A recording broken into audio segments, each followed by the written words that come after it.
ಒಂದು ಚಳುವಳಿ ಆಯಿತು, ರೈತರ ಹೆಸರಲ್ಲಿ ಒಂದು ಚಳುವಳಿ ಆಯಿತು. ನಮ್ಮ ರಾಷ್ಟ್ರದ ಚಳುವಳಿ ತಿಪ್ಪಿಸ್ಬಿಟ್ರು. ಅವ್ರದ್ದು ಸಿದ್ಧಾಂತ ಇಲ್ಲ, ಮೌಲ್ಯಗಳಿಲ್ಲ, ಇಂಥ ಚಳುವಳಿಯನ್ನು ನಾವು ಬೆಂಬಲಿಸಬಾರ್ದು. ಯಾವತ್ತೇ ಆಗಲಿ ದೇಶವನ್ನು ಫಸ್ಟ್ ಗೌರವಿಸಬೇಕು. ನಮ್ಮ ತಾಯಿ ಇದ್ದಾಗ ದೇಶ, ನಮ್ಮ ತಾಯಿನ ನಾವು ಗೌರವಿಸಬೇಕು. ಅದೇ ರೀತಿ ನಮ್ಮ ಹಕ್ಕುಗಳನ್ನು ಕೇಳಬೇಕು, ನಮ್ಮ ಕರ್ತವ್ಯಗಳನ್ನ ಮಾಡಬೇಕು. ಆಮೇಲೆ ಸಾವಯವ ಕೃಷಿ, ನೈಸರ್ಗಿಕ ಕೃಷಿ ಇವೆಲ್ಲ ಬಿಟ್ಟಿದ್ದೀವಿ. ನಾಟಿ ಹಸುವಿನ ಎಷ್ಟು ಮನೆಯಲ್ಲಿ ನಾವು ಹಾಲು ಕುಡಿತೀವಿ, ಎಷ್ಟು ಮನೆಯಲ್ಲಿ ಅದನ್ನ ಉತ್ಪನ್ನಗಳು ಸೇವನೆ ಮಾಡ್ತೀವಿ, ಇದನ್ನೆಲ್ಲ ಪರಿಚಯ ಮಾಡಿಸ್ಕೊಡೋದು ನಮ್ಮ ಭಾರತೀಯ ಕಿಸಾನ್ ಸಂಘ. ಆಗ ಜಲಜಾಗೃತಿ ಅಂತ ಹೇಳ್ಬಿಟ್ಟು ನಾವು ಮುಳಬಾಲ್ ತಾಲೂಕು ಎಲ್ಲಾ ಗ್ರಾಮಗಳಿಂದಲೂ ಸಂಗ್ರಹಿಸಿದ್ವಿ. ಭಾರತೀಯ ಕಿಸಾನ್ ಸಂಘದ ಜಲಜಾಗೃತಿ ಕಾರ್ಯಕ್ರಮ ಉಜ್ಜಯಿನಿಯಲ್ಲಿ ಕಾಳಭೈರೇಶ್ವರನಿಗೆ ಒಂದು ಅಭಿಷೇಕಕ್ಕೆ ನಾವು ಈ ನೀರನ್ನು ತೆಗೆದುಕೊಂಡು ಹೋಗಿ ಎಲ್ಲಾ ಗ್ರಾಮಗಳಲ್ಲೂ ತಗೊಂಡು ಎಷ್ಟೋ ಜನ ಎಲ್ಲಾ ಮರ್ತಿದ್ದೀವಿ. ನಾವು ಒಂದು 20 ವರ್ಷದ ಹಿಂದ್ಗಡೆ ಮಾಡಿ ಅದನ್ನ ಇಲ್ಲೊಂದು ದೊಡ್ಡ ಡ್ರಮ್ಗೆ ಹಾಕಿ ಒಂದು ಬಾಟ್ಲು ಆ ಹಳ್ಳಿಯಿಂದ ಬಂದಿದ್ದ ನೀರನ್ನ ಈ ಹಳ್ಳಿ ಒಂದು ಇದನ್ನೆಲ್ಲ ಸೇರಿ ಒಂದು ನಮ್ಮ ಸ್ಟಿಕ್ಕರ್ ಹಾಕಿ ಉಜ್ಜಯಿನಿಗೆ ನಮ್ಮ ಆಂಜನೇಯ ರೆಡ್ಡಿ ಮತ್ತು ಆಂಜನೇಯ ರೆಡ್ಡಿ, ರಾಮಕೃಷ್ಣ ಇವರೆಲ್ಲ ನಾನು ಹೋಗಕ್ಕಾಗಿಲ್ಲ ಅವಾಗ. ಇವರೆಲ್ಲ ಹೋಗಿದ್ರು, ಉಜ್ಜಯಿನಿಗೆ ಹೋಗಿದ್ರು, ಗೋವಿಂದಯ್ಯ, ಮತ್ತನಕುಂಟೆ ಇವರೆಲ್ಲ ಒಂದು ಹೋಗಿ ಈ ಅಭಿಷೇಕದ ನೀರನ್ನು ಹಾಕಿ ಏನಂದ್ರೆ ನಾವು ಜಲ ಉಳಿಬೇಕಲ್ಲ. ಇವತ್ತು ಜಲವನ್ನು ನಾವು ವಿಷದ ನೀರು ಕುಡಿತೇವೆ, ಫಿಲ್ಟರ್ ವಾಟರ್ ಕುಡಿಬೇಕು, ಕೆರೆಗಳು ಉಳಿಬೇಕು. ಈ ಬಗ್ಗೆ ಚಿಂತನೆ ನಮ್ಮಲ್ಲಿ ಕಡಿಮೆ ಆಗ್ತದೆ. ಅವಾಗ ನಾವು ಇಂತಹ ಹೋರಾಟಗಳನ್ನ ರೈತರಾಗಿ ನಾವು ಮಾಡ್ಬೇಕಾಗಿದೆ.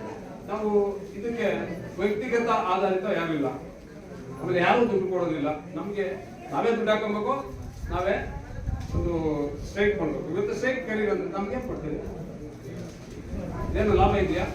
ನನ್ನ ಪ್ರಶ್ನೆ, ನಾವ್ ಯಾಕೆ ಕೊಟ್ಟಿದ್ವಿ ಅಂದ್ರೆ ಇದನ್ನ ನಮ್ಗೇನ್ ಕೊಡ್ತೀವಿ, ನಾವು ಏನು ಲಾಭ ಇದೆ? ಲಾಭ ಎಲ್ಲಿ ಬರುತ್ತೆ? ನಿಮಗೆ ಫಿಕ್ಸ್ ರೇಟ್ ಆದಾಗ, ನೀವು ಬೆಳೆದಿದ್ದ ಬೆಳೆಗೆ ಮೌಲ್ಯವರ್ಧನೆ ಆದಾಗ ಲಾಭ ಬರುತ್ತೆ. ಇವತ್ತೇನು 5 ರೂಪಾಯಿ 1000 ರೂಪಾಯಿ ಕೊಟ್ಬಿಟ್ರೆ ಅದು ಲಾಭ ಬರೋದಿಲ್ಲ. ರೈತ ನಾನು ಬೆಳೆದ ಉತ್ಪನ್ನ, ನನ್ನ ಮನೆ, ನನ್ನ ದೇಶ, ನನ್ನ ಗ್ರಾಮ ಇವು ಅಭಿವೃದ್ಧಿ ಆದ್ರೆ ಮಾತ್ರ ನಮಗೆ ಒಳ್ಳೆ ಇದು ಬರುತ್ತೆ. ರೈತರು ಸ್ವಾಭಿಮಾನಿಗಳಾಗಿದ್ದಾರೆ. ಇದನ್ನ ಪೊಲ್ಯೂಷನ್ ಮಾಡ್ಬಿಟ್ಟಿದ್ದಾರೆ. ಇವತ್ತು ವ್ಯವಸ್ಥೆ ಪೊಲ್ಯೂಷನ್ ಆಗ್ಬಿಟ್ಟಿದೆ. ನಮ್ಮ ವಾತಾವರಣ ಯಾವ ರೀತಿ ಪೊಲ್ಯೂಷನ್ ಆಗಿದೋ, ನಮ್ಮ ವಾತಾವರಣದಿಂದ ನಮ್ಮ ಎಲ್ಲಾ ಇದನ್ನು ನಾವು ಮತ್ತೆ ಪುನರ್ ಜೀವನಗೊಳಿಸಬೇಕು. ಇವಾಗ ಅಂತರ್ಜಲನ ನಾವು ಯಾವ ರೀತಿ ಕೆರೆಗಳನ್ನ ಉಳಿಸಿದ್ರೆ ಮಳೆ ನೀರಲ್ಲೇ ಸಾಕು, ಒಳ್ಳೆ ಅಂತರ್ಜಲ ಅಭಿವೃದ್ಧಿ ಆಗುತ್ತೆ. ಇವಾಗ ಪಾಪಮ್ಮನವರು, ಮಿಂಚೇನಹಳ್ಳಿ ಪಾಪಮ್ಮನವರು, ಅವಾಗ ಮಿಂಚೇನಹಳ್ಳಿ ಪಾಪಮ್ಮನವರು ನಮ್ಗೆ ಗ್ರಾಮ ವಿಕಾಸ ಸಂಸ್ಥೆ ಮಹಿಳಾ ಒಕ್ಕೂಟದಿಂದನೂ ಹಾಲ್ಗೆ ಅವರು ಒಂದು 2 ಬಸ್ ಬಂದಿದ್ರು. ಮಹಿಳೆಯರು ಇವತ್ತು ಆಟ ಆಡಿದ್ರಲ್ಲ, ನಾವು ಕೋಲಾರ DC ಆಫೀಸ್ ಮುಂದೆ ಸ್ಟ್ರೈಕ್ ಮಾಡಿದಾಗ ಅವ್ರ ಮಹಿಳೆಯರೇ 2 ಬಸ್ ಜನ ಬಂದಿದ್ರು. ನಮ್ಗೆ ಅದೊಂದು ಧೈರ್ಯ. ಅಲ್ಲಿ ನೋಡ್ಕೊಂಡು ಇನ್ನಷ್ಟೆಲ್ಲ ಬಂದ್ರು. ಅಲ್ಲೆಲ್ಲ ನೋಡ್ತಾ ಇದ್ದಾರಲ್ಲ, ರೈತರ ಪರವಾಗಿದ್ದಾರೆಲ್ಲ ಸೇರ್ಕೊಂಡ್ರು ನಮ್ಗೆ ಕೋಲಾರಲ್ಲಿ. ನಮ್ಗೆ ಅಷ್ಟು ಇದಿರಲಿಲ್ಲ ಅವಾಗ. ಎಲ್ಲ ಟಿವಿ ಎಲ್ಲ ಇವರು ಇಂಗ್ಲಿಷ್ ಪೇಪರ್ಗಳಿಂದ ಎಲ್ಲ ಪತ್ರಿಕೆಗಳಿಗೂ ದೊಡ್ಡ ಸುದ್ದಿ ಅದು. ನಾವು ನಿರೀಕ್ಷೆ ಮಾಡ್ತಂತ ಸುದ್ದಿ. ನಾವು ಈ ರೀತಿ ಕೆಲಸ ಮಾಡ್ತಾ ಇರ್ಬೇಕು. ಏನು ನಾವು ಇವರಿಂದ ಸಿಗುತ್ತೆ ಅದು ಸಿಗುತ್ತೆ ಅಂತಲ್ಲ, ಫಲ ಇದನ್ನು ನಾವು ಬಯಸದೆ ನಾವು ಕೆಲಸ ಮಾಡಿದ್ರೆ ನಾವು ರೈತರ ಪರವಾಗಿ ಮಾಡಬೇಕು. ಇದಕ್ಕೆ ಇಲ್ಲಿ ನಾವು ವೇದಿಕೆ ಮೇಲೆ ಕೂತಿದ್ದೀವಿ, ಇಲ್ಲಿ ವ್ಯವಸ್ಥೆ ದೃಷ್ಟಿಗೆ ಕೂತಿದ್ದೀವಿ ಅಷ್ಟೇ. ಏನು ಅಧ್ಯಕ್ಷ, ಕಾರ್ಯದರ್ಶಿ ಅಂತ ನಮ್ಗಿಂತ ಹೆಚ್ಚು ಕೆಲಸ ಮಾಡೋದು ನೀವು ಹಿಂದ್ಗಡೆ ಇದ್ದೀರಿ. ಅದನ್ನ ನೀವು ಇವತ್ತಿಂದ ಸಕ್ರಿಯ ಆಗ್ಬೇಕಂತ ಹೇಳ್ಬಿಟ್ಟು ಈ ಅಭ್ಯಾಸ ವರ್ಗ, ಪ್ರಶಿಕ್ಷಣ ವರ್ಗ ಯಾಕೆ ಮಾಡಿದ್ವಿ ಅಂದ್ರೆ, ನೀವು ಕೂಡ ಮುಂದೆ ರೈತರ ಪರವಾಗಿ ನಾವು ನಮ್ಮ ಒಂದು ಸಮಯ ಕೊಡ್ತೀವಿ, ಈ ಕೆಲಸ ಮಾಡ್ತೀವಿ. ರೈತರ ಪರವಾಗಿ, ರೈತ ಉಳಿದ್ರೆ ದೇಶ ಉಳಿದಿತ್ತು, ರೈತ ಸ್ವಾಭಿಮಾನಿ ಆದ್ರೆ ದೇಶ ಸಮೃದ್ಧಿ ಆಗುತ್ತೆ. ಈ ರೀತಿ ಒಂದು ನಮ್ಮಲ್ಲಿ ಒಂದು ಆತ್ಮಾಭಿಮಾನ ಬೆಳಿಬೇಕು. ಈ ಒಂದು ವ್ಯವಸ್ಥೆಯನ್ನ ಮಾಡಕ್ಕೆ ಈ ಭಾರತೀಯ ಕಿಸಾನ್ ಸಂಘ ಈ ಒಂದು ಅಭ್ಯಾಸ ವರ್ಗಗಳ ಮೂಲಕ ಪ್ರಶಿಕ್ಷಣ ಅಂದ್ರೆ ನಾವು ಸ್ವಂತ ಶಿಕ್ಷಣ ಪಡ್ಕೊಂತವ್ರು. ಇವತ್ತು ಈ ರೀತಿ ಇದು ಮಾಡ್ತಿದ್ದೀವಿ. ಆಮೇಲೆ ಭಾರತೀಯ ಕಿಸಾನ್ ಸಂಘದ ಧ್ಯೇಯ ವಾಕ್ಯಗಳಂದ್ರೆ ಗೋ ಆಧಾರಿತ ಕೃಷಿ. ಇದು ಗೋಗಳಿಲ್ಲ, ಗೋವೆಲ್ಲಿದೆ? ನಾಟಿ ಹಸು ಇದೆಯಾ? ಇಲ್ಲ. ನಾಟಿ ಹಸು ನಾವು ಯಾರು ಇಲ್ಲ. ಆ ಡೈರಿಗೆ ಹಾಲಾಕೋಣ ಬೇಕು. ಅದು ನಮ್ಮ ಮನೆಯಲ್ಲಿ ಸೇವಿಸಿದಂತ ಆಹಾರ. ಇದು ಯಾವುದು? ಅದು ನಾಟಿ ಹಸುವಿನ ಹಾಲು ನೀವು ಸೇವನೆ ಮಾಡಿ. ನಿಮ್ಮ ಮಕ್ಕಳ ಆರೋಗ್ಯ ಹೆಂಗಿರ್ತದೆ, ನಿಮ್ಮ ಸೊಸೆಯಂದರ ಆರೋಗ್ಯ ಹೆಂಗಿರ್ತದೆ. ಇವತ್ತು ಯಾಕೆ ಈ ರೀತಿ ಚಿಂತನೆ ಮಾಡಿದ್ರು. ನಮ್ಮ ಹಳಬರೆಲ್ಲ ಯಾಕೆ ಅಷ್ಟು ಗಟ್ಟಿಯಾಗಿದ್ರು ಅಂದ್ರೆ ಅವ್ರ ಅಡುಗೆ ಮನೆ ಯಾವ ರೀತಿ ಇತ್ತಂದ್ರೆ ಔಷಧಿ ಆಗಲಿ ಆಗಿತ್ತು. ಇವತ್ತು ಮೆಡಿಕಲ್ ಸ್ಟೋರ್ ಇತ್ತು ಮುಂದೆ ಅಡುಗೆ ಮನೆಯಲ್ಲಿ ಇಟ್ಕೊಳ್ಳೋದು ಅಂತ ವ್ಯವಸ್ಥೆಗಳಾಗಿದೆ. ಅದು ಹೋಗ್ಬೇಕು.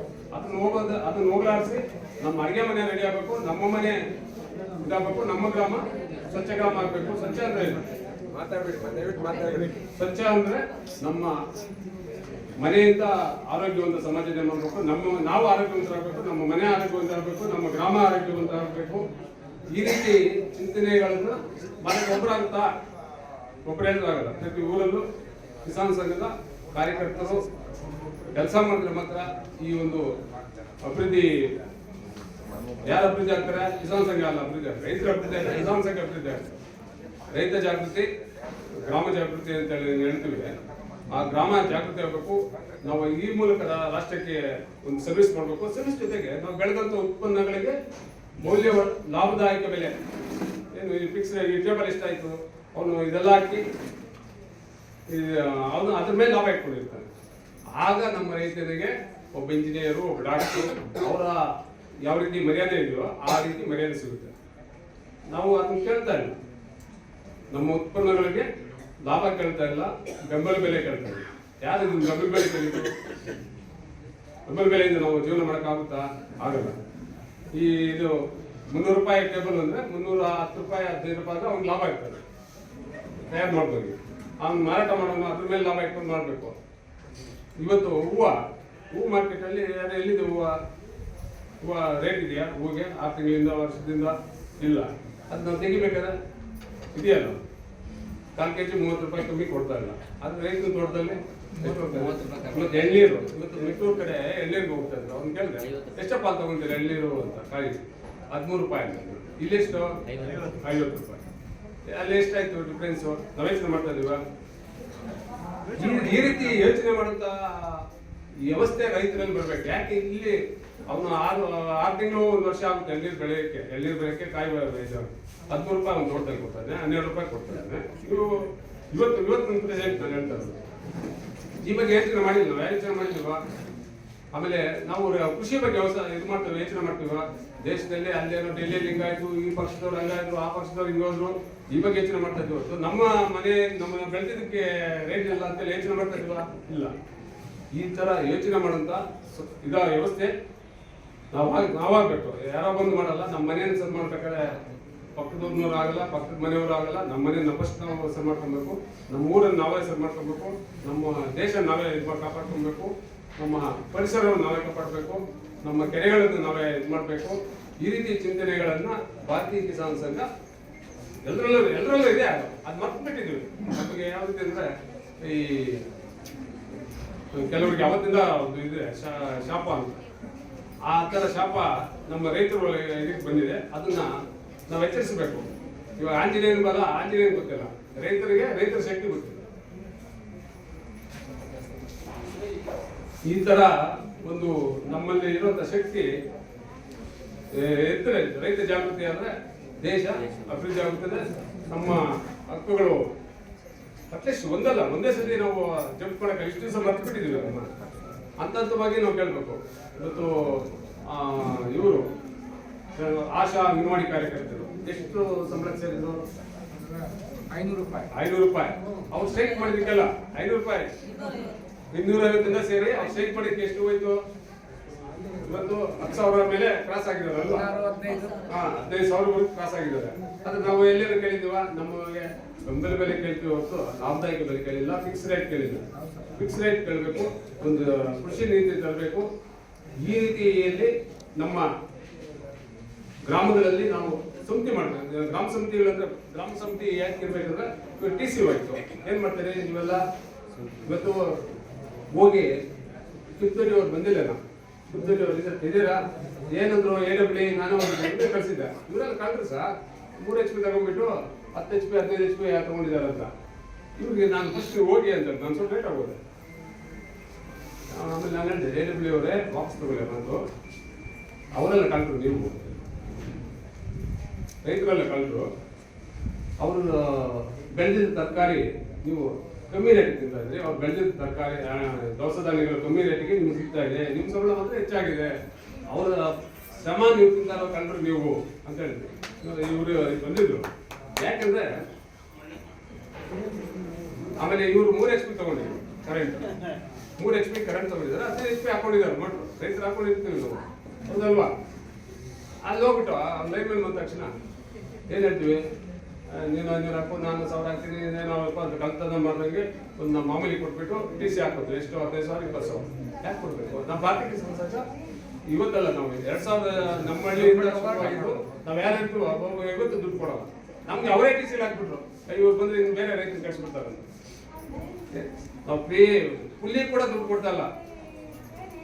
ಇವ್ರು ಅವರೇ ನಾವು ಜಾಗೃತಿಗೊಂಡ್ರೆ ಯಾವ ರೀತಿ ಇರ್ತದೆ ಅಂತ ಹೇಳಿದ್ರೆ ವ್ಯವಸ್ಥೆ. ಆಮೇಲೆ ಇವ್ರಿಗೆ ನಾವು ಹೇಳಿದ್ವಿ 10 HP ನೀವು 7 HP ನೀವು ಏನು ಅಷ್ಟು ಡಿಪಾಸಿಟ್ ಕಟ್ಟಬೇಕು, ಆ ಡಿಪಾಸಿಟ್ ಕಟ್ಬಿಡಿ, TC ಎಕ್ಸ್ಟ್ರಾ ಹಾಕ್ತಾರೆ. ಯಾಕಂದ್ರೆ 15 HP ಹಾಕಿದ್ರು ನಾವು 10 HP ಒಳಗೆ ಫ್ರೀ ಇರ್ತದೆ. 15 HP ಕರೆಂಟ್ ಬಿಲ್ ಕಟ್ಟಬೇಕು. ಅದರಿಂದ ಎಲ್ಲರೂ 10 HP ವರೆಗೂ 3 HP 2 HP ಇರೋರೆಲ್ಲ 10 HP ಅಷ್ಟು ಡಿಪಾಸಿಟ್ ಕಟ್ಟಿ ಸರ್ವಿಸ್ ಮಾಡ್ಕೊಳ್ಳಿ ಅಂತ. ಇದು ನಾವು ಜಾಗೃತಿ ಯಾವಾಗ ಗೊತ್ತಾಗುತ್ತೆ, ನಮ್ಗೆ ಗೊತ್ತಾಗಿದೆ. ಯಾವಾಗ ನಾನು ಕೂಡ ನಮ್ಮ TC ಹೋದ್ರೆ ನಾವು ಕೂಡ ದುಡ್ಡು ಕೊಡ್ತಾ ಇದ್ವಿ. ಏನು ಕಿಸಾನ್ ಸಂಘಕ್ಕೆ ನಾನು ಹೋಗಕ್ಕೆ ಮೊದಲು ನಾವು ಈ ರೀತಿ ಇವಾಗ ಪಾಣಿಯಲ್ಲಿ ಏನಾಗಿರ್ತದೆ, ಇಂಪರ್ ಹಾಕೊಟ್ಬಿಡ್ತಾರೆ. ನಾವು ಕೋರ್ಟ್ಗೆ ಹೋಗಿ ಅಂತ, ಕೋರ್ಟ್ ಹೋದ್ರೆ ಯಾವಾಗ ಆಗುತ್ತೆ, ನಾವು ಕೇಳಿದ್ವಿ ನೀನೇ ಮಾಡಿರೋ ತಪ್ಪು ಅಂತ ಯಾರನ್ನ ಕೇಳಿದ್ವಿ ತಹಸೀಲ್ದಾರ್ ಆಫೀಸಲ್ಲಿ ಹೋಗಿ, ತಪ್ಪು ನೀನು ಮಾಡ್ಬಿಟ್ಟು ನಾನಾಗೆ ಯಾಕೆ ಕೋರ್ಟ್ಗೆ ಹೋಗ್ಲಿ, ನೀನು ಸಸ್ಪೆಂಡ್ ಆಗಿದ್ದು ನಾವು ದೂರು ಕೊಟ್ಟಿದ್ದೀವ, ನಾನು ಪಾಣಿ ತಿದ್ದಿದ್ದಾನಂತ ದೂರು ಕೊಟ್ಟಿದ್ದೀವ, ಬರೋದಿಲ್ಲ. ಕೋರ್ಟ್ಗೆ ಹೋಗಿದ್ರೆ ನಮ್ಮ ಜೀವನ ಅಲ್ಲೇ ಇರ್ತದೆ, ಮುಗೀತು. ಕೋರ್ಟ್ಗೆ ಯಾಕೆ ಹೋಗ್ಬೇಕು, ಯಾಕೆ ಹೋಗ್ಬಾರ್ದು ಅಂತ ಹೇಳ್ಬಿಟ್ಟು ನೀನು ಹೋಗ, ನೀನು ತಪ್ಪು ಮಾಡಿಕ್ಕೆ ನಿನ್ನ ಮೇಲೆ ನಾವು ಕ್ರಿಮಿನಲ್ ಕೇಸ್ ಕೊಡ್ಬೇಕು ಅವ್ರ ಮೇಲೆ. ಇದು ಭಾರತೀಯ ಕಿಸಾನ್ ಸಂಘ ಜಾಗೃತಿ ಮೂಡಿಸುವಂತ ಕೆಲಸಗಳು. ಈ ರೀತಿ ರಚನಾತ್ಮಕವಾಗಿ ನಾವು ಕಾರ್ಯನಿರ್ವಹಿಸಬೇಕಾಗಿದೆ. ಆಮೇಲೆ ಎಲ್ಲರೂ ಮಾಡಬೇಕು. ಇದು ಒಬ್ಬ ವ್ಯಕ್ತಿ ಮಾಡೋಕ್ಕಾಗುತ್ತಾ? ಇಲ್ಲ, ಆಗಲ್ಲ. ರಘುನಾಥ್ ರೆಡ್ಡಿ ಅಲ್ಲಿ ಇರ್ಬೋದು, ಜಿಲ್ಲಾಧ್ಯಕ್ಷ ಇರ್ಬೋದು, ನಮ್ಮ ನಾರಾಯಣಗೌಡರು, ಅವ್ರನ್ನ ಇನ್ನೊಂದು ಅವರನ್ನು ನಾನು 20 ವರ್ಷದಿಂದ ಕರೀತಾ ಇದ್ದೀನಿ, ಕಿಸಾನ್ ಸಂಘಕ್ಕೆ ಬರಲಿಲ್ಲ. ಕೇಳಬೇಕಾದ್ರೆ ಉದ್ನಿ ನಾರಾಯಣಗೌಡರು ಕರೆದಿದ್ವಿ, ನಮ್ಮ ಎಲ್ಲರೂ ನಾವು ಕರೆದಿದ್ವಿ. ಅವರು ಕೊನೆಗೆ ನಾನು ಮೊನ್ನೆ ಇತ್ತೀಚೆಗೆ ಒಂದು 5 ವರ್ಷ ಇದರಲ್ಲಿ 3 ವರ್ಷದಿಂದ ಅವ್ರು ನಮ್ಮ ಜೊತೆ ಸಂಪರ್ಕದಲ್ಲಿದ್ದಾರೆ. ಅದಕ್ಕೆ ಮೊದಲು ಏನು ಆಗುತ್ತೇನಪ್ಪ ಅಂತ ಹೇಳ್ತಾರೆ. ಯಾಕೆ ಆಗಲ್ಲ? ನಾವು ಒಂದು ಬೂರ್ಗ್ ಮರ ಅಂತಾರೆ, ಬೂರ್ಗ್ ಮರ ಅಂದ್ರೆ ನಮ್ಮ ಕಡೆ ಕಂಡಿವಲ್ಲ, ಅದರಲ್ಲಿ ಬೆಂಕಿ ಪಟ್ಟಣ ಪುಳ್ಳೆಗಳು ಬರ್ತಾರಲ್ವ, ಅದನ್ನ ಲಕ್ಷಾಂತರ ಮಾಡ್ತಾರೆ. ಅದೇ ಒಂದೇ ಒಂದು ಗಿಡಿ, ಒಂದು ದೊಡ್ಡ ಗೋಡನ್ನು ಬೆಟ್ಟದಷ್ಟು ಹಾಕಿರ್ತಾರೆ ಪುಳ್ಳಿಗಳು, ಬೆಂಕಿಪಟ್ಟಣ ಎಲ್ಲ ಫ್ಯಾಕ್ಟ್ರಿ, ಒಂದೇ ಒಂದು ಕಿಡಿ ಇಡೀ ಇದನ್ನು ಸುಟ್ಟಾಗ್ತದೆ. ಅದಕ್ಕೆ ನಮ್ಮ ಚಿಂತನೆಗಳು ಆ ಕಿಡಿ ಆಗಿರಬಾರ್ದು, ಒಂದು ತಯಾರು ಇದಿರ್ಬೇಕು. ನೆಗೆಟಿವ್ ಥಾಟ್ಸ್ ಕೆಲವರು ಹೇಳ್ತಾರೆ, ಏನಪ್ಪ ಇವ್ರು ನಮ್ಗೇನು ಲಾಭ, ನಮ್ಮ ಆ ಒಂದು ಬೆಂಕಿ ಕಿಡಿ ನಮ್ಮ ರೈತರನ್ನ ಸುಟ್ಟಾಗ್ತಾ ಇದೆ. ಲಾಭ ಎಲ್ಲಿ ಲಾಭ ಬೇಕು, ಯಾವ್ದನ್ನ ಲಾಭ ಕೇಳಬೇಕು, ಯಾವ್ದನ್ನ ಕೇಳಬಾರ್ದು ಅನ್ನೋದು ಇರ್ಬೇಕು. ಸ್ವಾಭಿಮಾನಿಗಳಿರ್ಬೇಕು ರೈತ. ಮೊದಲೆಲ್ಲ ಯಾವ ಊರಿಗೆ ಹೋಗ್ಲಿ ರೈತರು ಯಾರನ್ನ ಉಪವಾಸ ಕಳಿಸ್ತಾರ, ಉಪವಾಸ ಕಳಿಸ್ತಲ್ಲ, ಅನ್ನದಾತರಾಗಿದ್ರು. ಅನ್ನದಾತ ಅಂತ ಹೆಸರು ಏನಿದೆ ಇವಾಗ ಕಳಿಸಲ್ಲ, ಬಂದ್ರೆ ಅಲ್ಲ ಆ ಟೈಪ್ ಇದಾರ. ಇವತ್ತು ರೈತರ ಪರಿಸ್ಥಿತಿ ಏನಾಗಿದೆ, ಹೆಣ್ಣು ಕೊಡಲ್ಲ. ಯಾಕೆ ಕೊಡಲ್ಲ? ಲಾಭ ಇಲ್ಲ. ಅದೇ ಯಾಕೆ ನಾವು ಒಂದು ಫಿಕ್ಸ್ ರೇಟ್ ಬರಲಿ, ರೈತನ ಹುಡ್ಕೊಂಬಂದು ಕೊಡ್ತಾರೆ. ಇವತ್ತು ಭೂಮಿ ಕಳ್ಕೊಂತಾರೆ ರೈತರು, ಎರಡನೇ ಲಾಸ್ ಆಗ್ಬಿಟ್ಟು ಇದಾಗ್ಬಿಟ್ಟು ಭೂಮಿ ಎಲ್ಲ ಮಾರಾಟ ಮಾಡ್ಕೊಂತಾರೆ. ಸಂಪಾದನೆ ಮಾಡೋಕ್ಕಾಗುತ್ತಾ? ಇವತ್ತು ರೇಟ್ಗಳಲ್ಲಿ ನಾವು ಯೋಚನೆ ಮಾಡಿದೀವ. ನಮ್ಮ ವ್ಯವಸಾಯಗಳು ಕಾಂಪೌಂಡ್ಗಳಾಗ್ತದೆ, ಇನ್ನು ಭೂ ಎಲ್ಲ ಬ್ಯಾಂಕ್ಗಳಾಗ್ತದಲ್ಲ, ಅದಂತ ಭೂ ಬ್ಯಾಂಕ್ ಆಗ್ತಾ ಇದೆ. ಕಾಂಪೌಂಡ್ಗಳಾಗ್ಬಿಟ್ಟು ಇದು ಯಾರು ಸಣ್ಣ ಇರ್ಬೆ ಕೂಡ ಒಳಗೆ ಹೋಗೋಕ್ಕಾಗಲ್ಲ, ಆ ಟೈಪು ಸಿಮೆಂಟ್ ಗೋಡೆಗಳು ಕೂಡ ಕಟ್ಬಿಡ್ತದೆ. ನಾನು ಜೀವ ಜಂತುಗಳು ಕೂಡ ಒಳಗೆ ಹೋಗೋಕ್ಕಾಗಲ್ಲ. ನಾವು ಜಾಗೃತಿ ಆಗಿದೀವ. ನಾವು ಎಲ್ಲರಿಗೂ ಎಲ್ಲ ಈ ಪಕ್ಷದವ್ರು ಬಂದ್ರು ಎಷ್ಟು ಕೊಡ್ತೀಯ, ಆ ಪಕ್ಷದವ್ರು ಬಂದ್ರೆ ಎಷ್ಟು ಕೊಡ್ತೀಯ ಅಂತ ಜೈ ಅನ್ನೋದ್ರಲ್ಲಿ ಇದೀವಿ ಹೊರತು ನಮ್ಮ ಜಾಗೃತಿ ಎಲ್ಲಿದೆ? ರೈತ ಜಾಗೃತಿ ಎಲ್ಲಿದೆ? ನಾವು ಗ್ರಾಮದಲ್ಲಿ ಜಾಗೃತಿ ಮಾಡಬೇಕು. ನಾವು ನೋಡಪ್ಪ, ಇವತ್ತು ನಾವು ಬೆಳೆದಾಕೋದ್ರಿಂದ ನಮ್ಮ ದೇಶ ಸುಭಿಕ್ಷವಾಗಿದೆ. ಕೋವಿಡ್ ಬಂತು, ಕೋವಿಡ್ ಬಂದಾಗ ಇಡೀ ಎಲ್ಲ ವಲಯಗಳು ನಿಂತೋಗಿತ್ತು, ಹಾಸ್ಪಿಟಲ್ ಕೂಡ ನಿಂತೋಗಿತ್ತು. ದೊಡ್ಡ ದೊಡ್ಡ ಹಾಸ್ಪಿಟಲ್ ಬಿಟ್ರೆ ಸಣ್ಣ ಆಸ್ಪತ್ರೆಗಳು ಎಲ್ಲಿದ್ವು? ಮೊಬೈಲಲ್ಲಿ ನೋಡಿದ್ರ ಗೌರ್ಮೆಂಟ್ ಹಾಸ್ಪಿಟಲ್ ಅಂದ್ಬಿಟ್ರೆ ಯಾವ ಪ್ರೈವೇಟ್ ಹಾಸ್ಪಿಟಲ್ ಇರಲಿಲ್ಲ. ಕೋವಿಡ್ ಬಂದಾಗ ಕಾಯಿಲೆ ಇತ್ತ ಇಲ್ಲ, ಕಮ್ಮಿ ಆಗಿದೆ. ಕೋವಿಡ್ ಬಂದ್ಬಿಟ್ರೆ ಇನ್ಯಾವ ಕಾಯಿಲೆ ಇರಲಿಲ್ಲ. ಆದರೆ ರೈತ ನಿಲ್ಲಿಲ್ಲ, ಹೊಲದಲ್ಲಿ ಕೆಲಸ ಮಾಡ್ತದ, ಗಡಿಯಲ್ಲಿ ಸೈನಿಕ ಕೆಲಸ ಮಾಡ್ತದ. ಅವನು ಕೋವಿಡ್ ಅಂತ ಬಿಟ್ಟು ಬಂದು ಬಿಸಾಕ್ಬಿಟ್ಟು ಹೊರಗೆ ಬಂದಿದ್ನ ಇಲ್ಲ. ಈ ಎರಡು ವಲಯ ಕೆಲಸ ಮಾಡಿದಾಗ ಮಾತ್ರ ದೇಶ ಗಟ್ಟಿ ಇದೆ. ಅದಕ್ಕೆ ಭಾರತದ ಆರ್ಥಿಕತೆ ಇವತ್ತು ಯಾಕೆ ಅಂತಂದ್ರೆ ಒಂದ್ ಕಡೆ ರೈತ ಹೊಲದಲ್ಲಿ ಕೆಲಸ ಮಾಡ್ದ, ಒಂದ್ ಕಡೆ ಸೈನಿಕ ಗಡಿಯಲ್ಲಿ ಕಾವಲು ಕಾದ. ಇವತ್ತು ಆ ಭಾರತದ ಆರ್ಥಿಕ ಇದು ಕೋವಿಡ್ ಆದ ನಂತರ ಎಷ್ಟು ಬೆಳೀತು? ಇದಕ್ಕೆಲ್ಲ ರೈತರೇ ಕಾರಣ. ನಾವು ಮಾಡೋಣ, ರೈತರು ನಮ್ಮ ಮಕ್ಕಳು ಕೇಳ್ಬೇಕಲ್ವಾ, ಇದಕ್ಕೆ ಸಂಘಟನೆ ಆಗ್ಬೇಕು. ಇವತ್ತು ಗ್ರಾಮ ಸಮಿತಿಗಳು ಜವಾಬ್ದಾರಿಗಳು ಏನಾಗಬೇಕು ಅಂದ್ರೆ, ನಿಮ್ಮೂರಲ್ಲಿ ಟಿ ಸಿ ಹೋದ್ರೆ ನಾವು ದುಡ್ಡು ಕೊಡೋದಿಲ್ಲ, ನಾವು 3 HP ಹಾಕ್ಕೊಡ್ತೀವಿ, ನಿನ್ ಡ್ಯೂಟಿ ಎಷ್ಟು 72 ಗಂಟೆಲಿ ಹಾಕ್ಬೇಕು ಟಿ ಸಿ ಹೋದ ತಕ್ಷಣ. ನಾವು ಯಾಕೆ ಹೇಳ್ತೀವಿ? ಲೈನ್ ಮನ್ಗೆ ಹೋಗಿ ಹೇಳ್ತೀವಿ. ಲೈನ್ ಮನ್ಗೆ ಹೇಳಿದ್ರೆ ನೀವೆಲ್ಲ ವಸೂಲು ಮಾಡ್ಬಿಡಿ, ಇಷ್ಟು ಬೋರ್ವೆಲ್ ಇದೆ, ಇಷ್ಟಿದೆ ಅಂತ ಹೇಳ್ತಾರೆ. ನಾವು ಹೋಗಿ ವಸೂಲು ಮಾಡ್ಕೊಟ್ರೆ ಅವನು ಆಫೀಸರ್ಗೆ ಗೊತ್ತಿರೋದು. ನಾವು ವ್ಯವಹಾರ ಯಾರ ಹತ್ರ? ಲೈನ್ ಮನ್ ಹತ್ರ. ನಮ್ಮ ಮನೆಯಲ್ಲಿ ಬಿಲ್ ಬರುತ್ತಲ್ಲ, ಕರೆಂಟ್ ಬಿಲ್, ಅಲ್ಲೇ ಹೆಲ್ಪ್ ಲೈನ್ ಇರ್ತದೆ, ಕಂಪ್ಲೇಂಟ್ ಸಹಾಯವಾಣಿ. ಅದು ದೂರ ಮಾಡಿದೀವ? ಇಲ್ಲ. ಇವತ್ತು ನಮ್ಮೂರಲ್ಲಿ ಇವಾಗ ಕರೆಂಟ್ ಹೋಗಿದೆಪ್ಪ, ಹೆಲ್ಪ್ ಲೈನ್ ಏನು ಕೊಡೋದು? ಆಕ್ಸಿಡೆಂಟ್ ಆಯ್ತು 112 ಹೇಳ್ತಾರೆ, ಯಾರೋ ಒಬ್ರು ನಾವು ದಾರಿಯಲ್ಲಿ ಹೋಗ್ತಾ ಇರ್ತೀವಿ. ಇವೆಲ್ಲ ನಮ್ಮ ಜವಾಬ್ದಾರಿಗಳು. ಈ ಜಾಗೃತಿ ಮಾಡುತ್ತಂದ್ರು. ಕರೆಂಟ್ ಹೋದ ತಕ್ಷಣ ಹೆಲ್ಪ್ ಲೈನ್ಗೆ ದೂರ ಮಾಡಿ, ಮರುದಿನ ಹೋಗಿ ಬೆಳಿಗ್ಗೆ ಹೋಗಿ ಅಲ್ಲಿ ಕಂಪ್ಲೇಂಟ್ ಬುಕ್ಕಲ್ಲಿ ಬರೆದು 72 ಗಂಟೆಯಲ್ಲಿ ಆಗದೆ ಇದ್ರೆ ನಿಮ್ಮ ಮೇಲೆ ಕ್ರಮ ತಗೊಳ್ತೀವಿ, ನಿಮ್ಮ ಮೇಲೆ ದೂರು ಕೊಡ್ತೀವಿ ಅಂತ ನಾವು ಗ್ರಾಮ ಸಮಿತಿ ಫಸ್ಟ್ ಎಲ್ಲ ಊರಲ್ಲೂ ಗ್ರಾಮ ಸಮಿತಿ ಇದ್ರೆ ಆ ಊರಿನ ಸಮಸ್ಯೆಗಳನ್ನು ತಕ್ಷಣ ಕರೆಂಟ್ ಒಂದಾಯ್ತು. ಎರಡನೇದು ಪಾಣಿ ಯಾರೋ ಒಬ್ಬ ರೈತನಿಂದು ಅಲ್ಲೋಗೆ ಕೈ ಕೊಟ್ಬಿಟ್ಟು ನೋಡ್ರಿ, ಯಾಕೆ ದೂರು ಕೊಡ್ಬೇಕು, ಯಾಕೆ ಮಾಡಲಿಲ್ಲ? ನಮ್ಮ ಕೆಲಸ ಮಾಡಕ್ಕೆ ನೀವಿರೋದು, ನಮ್ಮ ಸಮಸ್ಯೆಗಳ ಬಗೆಹರಿಸಕ್ಕೆ ನೀವಿರೋದು. ತಾಲೂಕು ಸಮಿತಿ ಎಲ್ಲ ಕೊಡ್ಬೇಕಾಗಿರೋದು. ಗ್ರಾಮ ಸಮಿತಿಗಳ ನಿಮ್ಮ ಊರಿನ ಅಧ್ಯಕ್ಷ, ಕಾರ್ಯದರ್ಶಿ, 2 ಜನ ಸದಸ್ಯರು ಮತ್ತು ಊರಿನ ಎಲ್ಲರೂ ಇದಕ್ಕೆ ಸದಸ್ಯರು. ಯಾರು ರೈತರಾಗಿರ್ತಾರೋ ಅವರೆಲ್ಲರೂ ಸದಸ್ಯರ. ರೈತ ಅಂದ್ರೆ ಯಾರು? ಕಮ್ಮಾರ, ಚಮ್ಮಾರ, ರೈತರ ಪರವಾಗಿ ಊರಲ್ಲಿ ಇರೋರೆಲ್ಲ ರೈತರೇ. ಅವರು ವೃತ್ತಿ ಬೇರೆ ಬೇರೆ ಇರ್ಬೋದು, ರೈತರಿಗೆ ಪೂರಕವಾಗಿ ಕೆಲಸ ಮಾಡ್ತಾರೆ. ಮೊದಲು ಮರದ ಬಂಡಿ ಮಾಡ್ಬೇಕಾಯ್ತು, ಕಬ್ಬಿಣ ಮರದ ನೇಗಿಲು ಮಾಡ್ಬೇಕಾಯ್ತು. ಈ ರೀತಿ ಎಲ್ಲರೂ ಇವರು ರಾಗಿ ಕೊಡ್ತಾ ಇದ್ರು, ಅವರು ಅದನ್ನ ಇದು ಮಾಡ್ತಾರೆ. ಮೊದಲು ಈ ಹಣದ ವ್ಯವಹಾರ ಮೊದಲು ಇವೆಲ್ಲ ನಡೀತಾ ಇತ್ತು, ಸುಸೂತ್ರವಾಗಿ ನಡೀತದ್ದು. ಹಣದ ವ್ಯವಹಾರ ಬಂದ ಮೇಲೆ ಇವೆಲ್ಲ ಹೋಯ್ತು. ಇವರು ಲಾಸ್ ಆದ್ರು, ಅವರು ಲಾಸ್ ಆದ್ರು, ಅವ್ರು ತಿನ್ನು ಹೋಗ್ಬಿಟ್ಟು ದೊಡ್ಡ ದೊಡ್ಡ ಇವು ಬಂದು ಎಲ್ಲಕ್ಕೂ ಎಫೆಕ್ಟ್. ಹಳ್ಳಿಗಳು ಯಾಕೆ ಬಡ ಆಗಿದೆ? ಅವ್ರು ದುಡ್ಡಿಲ್ಲ, ಅದು ಶ್ರೀಮಂತವಾಗಿತ್ತು. ಇವತ್ತು ದುಡ್ಡಿದೆ, ಎಲ್ಲ ಬಡವರೆ, ಎಲ್ಲರೂ ಶುಗರು ಇದು ಯಾಕೆ? ಸಾವಯವ ಕೃಷಿ ತಿಂದು ಮನೆಗೆ ಆಗಷ್ಟಾದ್ರೂ ಸಾವಯವ ಕೃಷಿ ಮಾಡ್ಕೊಬೇಕಲ್ಲ ನಾವು. ನಮ್ಮ ಮನೆಗೆ ಆಗಷ್ಟಾದ್ರೂ 4 ಹಸುವಿನ ಹಾಲು ಕುಡಿಬೇಕಲ್ವಾ? ನಮ್ಮ ಮಕ್ಕಳಿಗೆ ಆರೋಗ್ಯ ಇರಬೇಕು, ಸಮಾಜದ ಆರೋಗ್ಯ ಆಮೇಲೆ ನೋಡೋಣ. ಅಟ್ಲೀಸ್ಟ್ ಫಸ್ಟ್ ನಾವು ಇಲ್ಲಿ ಬಂದ್ಬಿಡೋಣ. ಒಂದು ಹಸು, ಒಂದು 4 ಹಸು ಇಟ್ಕೊಳ್ಳೋದು, ಒಂದು ನಮ್ಮ ಮನೆಗೆ ಆಗಷ್ಟು ಹಣ್ಣು ತರಕಾರಿಗಳನ್ನ, ಸೊಪ್ಪುಗಳನ್ನ ಸಾವಯವ ಕೃಷಿಯಲ್ಲಿ ಬೆಳೆದುಕೊಂಡು ತಿನ್ನಂಥದ್ದು.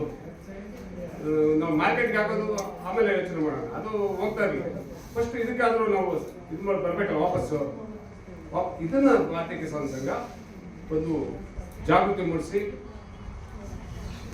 ನಮ್ಮ ಆರೋಗ್ಯ ನಮ್ಮ ಕೈಯಲ್ಲೇ ಇದೆ ಅಂತ ಹೇಳ್ಬಿಟ್ಟು ಈ ಕಾರ್ಯಕ್ರಮಗಳನ್ನು ಈ ರೀತಿ ಭಾರತೀಯ ಕಿಸಾನ್ ಸಂಘದ ರೀತಿ ನೀತಿಗಳು ಅದು ಬೇಕಾದಷ್ಟು ಇದೆ. ರೀತಿ ನೀತಿಗಳು ತುಂಬಾ ಇದಾಗಿ ನಾನು ಈ ಭಾಗದ ತಕ್ಕಂಗೆ ಹೇಳ್ತಾ ಇದ್ದೀನಿ. ಇಷ್ಟೇಳಿ ಒಂದು ನನ್ನ ಮಾತನ್ನು ಮುಗಿಸ್ತಾ ಇದ್ದೀನಿ. ಧನ್ಯವಾದಗಳು.